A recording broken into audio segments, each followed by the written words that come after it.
1, 2, 3. Assalamualaikum warahmatullahi wabarakatuh.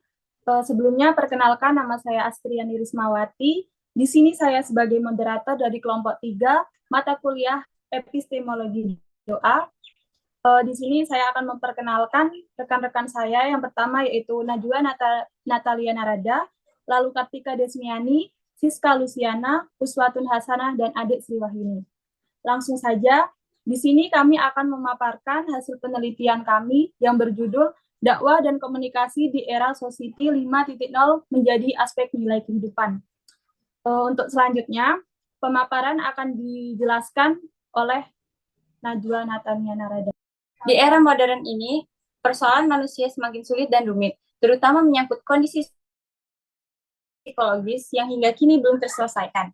Penyelesaian masalah yang dialami oleh manusia terkadang dapat diobati melalui penanganan secara medis atau kedokteran dan dapat pula secara psikologis. Karena manusia adalah makhluk yang penuh keterbatasan dalam memenuhi segala kebutuhannya. Oleh sebab itu, ketika manusia sedang menghadapi suatu cobaan yang tidak mampu terselesaikan, maka seharusnya melakukan suatu terapi kejiwaan atau psikoterapi. Di dalam Islam, ibadah merupakan salah satu alternatif yang bisa dan mengobati gangguan psikologis seperti puasa, zakat, haji, tilawah Al-Quran, zikir, dan doa adalah sebagian di antara metodologi psikoterapi ibadah untuk merawat penyakit mental. Nah, manusia butuh suatu kekuatan yang dalam keadaan dan waktu kapanpun selalu ada, dan itu semua ada pada doa kepada Allah sebagai sebuah permohonan kepada Allah Subhanahu wa Ta'ala. Doa sebagai psikoterapi bagi individu yang mengalami masalah psikologi berperan penting dalam pemulihan atau mengatasi penyakit seperti berkurangnya stres, menurunkan tekanan darah, memberikan pasien kenyamanan spiritual, dan meningkatkan kemampuan emosi untuk menghadapi penyakit. Selama seseorang pasien memuja dan mau berdoa atas sakitnya, berarti memiliki harapan yang kuat untuk hidup lebih lama. Itulah tadi penjelasan dari Najwa Natalia mengenai introduction dari penelitian kami. Untuk selanjutnya yaitu metode yang akan dijelaskan oleh Siska Luciana. Metode penelitian menggunakan kuantitatif mengenai konseling dan psikoterapi dakwah dan komunikasi di era Society 5.0. Beberapa langkah dapat diambil. Yang pertama, identifikasi variabel relevan terkait aspek nilai kehidupan dalam konteks konseling dan psikoterapi, dan cara mengobati penyakit mental dengan menggunakan metode doa. Misalnya, variabel seperti efektivitas komunikasi, kepuasan hidup, dan adaptasi terhadap perubahan teknologi dan sosial menjadi fokus penelitian. Yang kedua, desain penelitian kuantitatif melibatkan pengumpulan data melalui kuesioner untuk mengukur hubungan antara variabel-variabel tersebut.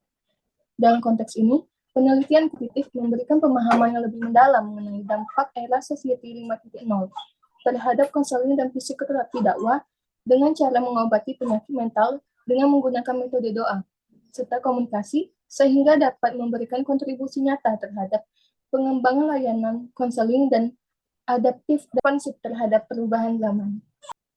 Berikut saya bacakan hasil jawaban partisipan kuesioner penelitian kami.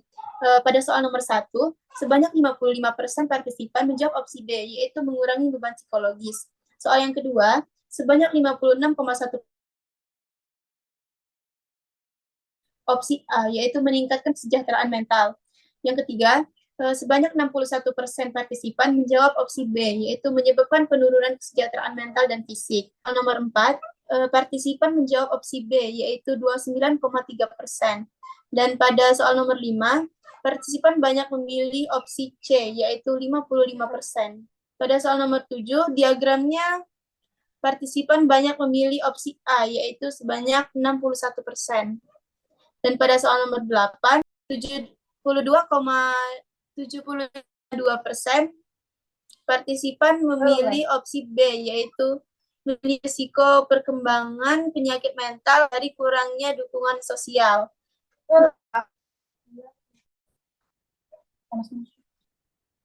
Pada soal nomor 7, partisipan banyak menjawab opsi A, yaitu sebanyak 61%. Pada soal nomor 8, sebanyak 73,2% partisipan memilih opsi B, yaitu meningkatkan risiko perkembangan penyakit mental dari kurangnya dukungan sosial. Nomor 9, sebanyak 78% partisipan memilih opsi D, yaitu meningkatkan pemahaman dan dukungan. Dan pada soal yang terakhir, sebanyak 70,7% partisipan memilih opsi D, yaitu meningkatkan pemahaman dan dukungan terhadap penyakit mental. Dalam konteks ini, penelitian kuantitatif memberikan pemahaman yang lebih mendalam mengenai dampak era Society 5.0 terhadap konseling dan psikoterapi dakwah dengan cara mengobati penyakit mental dengan menggunakan metode doa serta komunikasi, sehingga dapat memberikan kontribusi yang nyata terhadap pengembangan layanan konseling yang adaptif dan responsif terhadap perubahan zaman.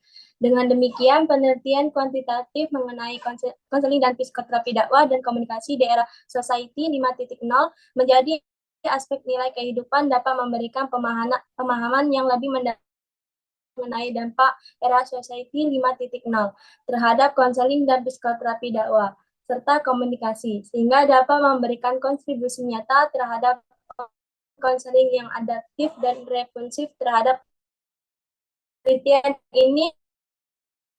Mulai Bang Angela.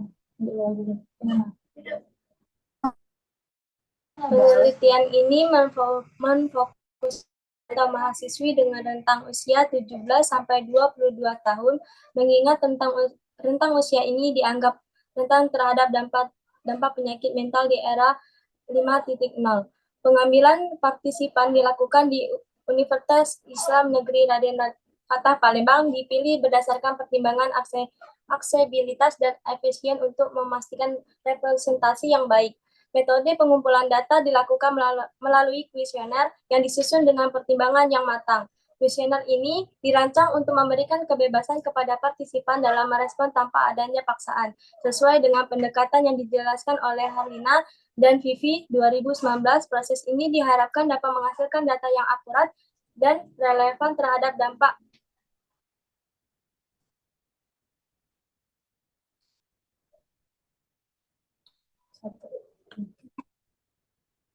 Proses ini diharapkan dapat menghasilkan data yang akurat dan relevan terhadap dampak penyakit mental di kalangan mahasiswa atau mahasiswi di era konteks era 5.0. Relevan nilai-nilai Islam dengan nilai kehidupan modern. Diskusi akhir dapat menyoroti bagaimana nilai-nilai yang diusung oleh dakwah dan komunikasi Islam tetap relevan dan memiliki dampak positif pada nilai-nilai kehidupan masyarakat di era Society 5.0. Jadi kesimpulan dari hasil penelitian kami yaitu menghasilkan pendekatan holistik, menggabungkan dimensi psikologis dan spiritual untuk menavigasi tantangan Society 5.0 secara efektif. Penelitian ini yang diusulkan dalam pemahaman kita tentang peran yang dimainkan oleh konseling dan psikoterapi, menawarkan wawasan yang berkontribusi terhadap pengembangan layanan konseling adaptif yang responsif terhadap perubahan zaman. Baiklah, penelitian ini tidak lepas dari bantuan. Baiklah, selanjutnya penelitian ini tidak lepas dari bantuan, dukungan, dan bimbingan baik secara langsung maupun tidak langsung sehingga penelitian ini dapat diselesaikan dengan baik dan tepat waktu.